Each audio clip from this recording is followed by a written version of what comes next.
Amazon's latest Cinderella is probably the worst Cinderella version I've ever seen. In this titular repurposing of the classic fairy tale, every story element is altered in an attempt to promote a woke message that generates a horrendous disaster. Speaking of modernization of Cinderella, I thought of the 2004 version of Cinderella, A Cinderella Story, starring Hilary Duff and Chad Michael Murray. However cliché and cheesy it might be, it was actually a rather enjoyable modern adaptation as a chick flick high school romantic comedy. In this video, I'm going to compare these two versions of Cinderella in light of exploring possible creative sensible ways to modernize Cinderella. Cinderella 2021, it's set in a kingdom that is both historical and modern, and it's out of time and place. People live in an ancient society, farming for a living, living in a castle, riding horses for transportation, with traditional outdated mindset that forbidden women to run her own business. Yes!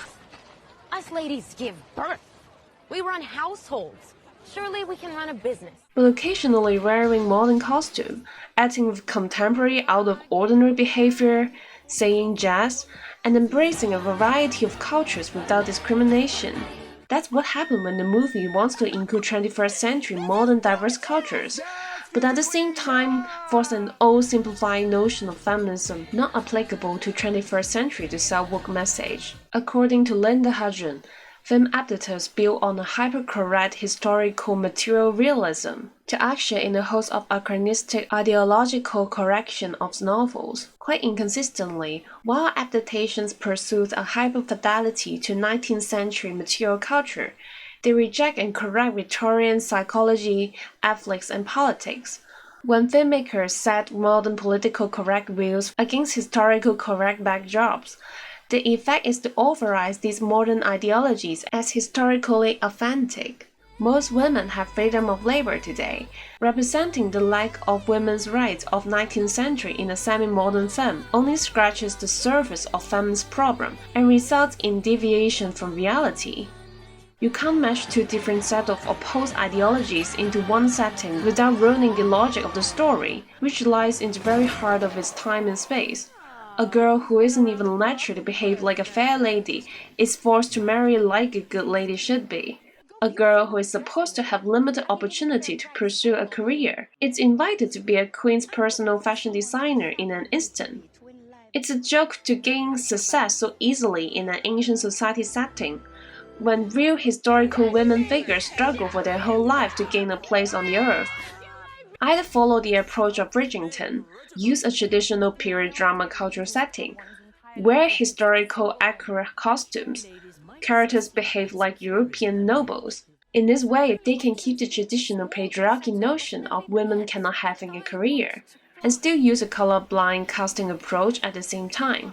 Or put it in a real modern 21st century time and space so that you can embrace multiculturalism and explore the full intensive meaning of feminism that keep abreast of the times. The 2004 version of Cinderella is a good example of successful modernization, and a coming-of-age romantic comedy. The roots of its universe rest in a high school.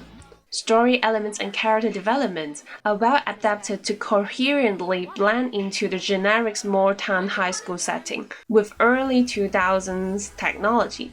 High school drama is everywhere, including the protagonist Sam being an outcast bullied by the school queen Bean, her nerdy male best friend, the prince being her online pen pal, who turns out to be the most popular boy in the school.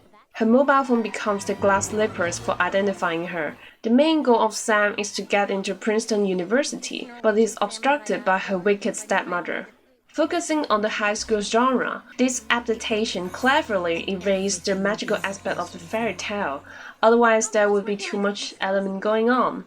High school teen drama, romantic comedy, mobile phone, computer, talking mouse, and supernatural fairy godmother, and it would be a disaster.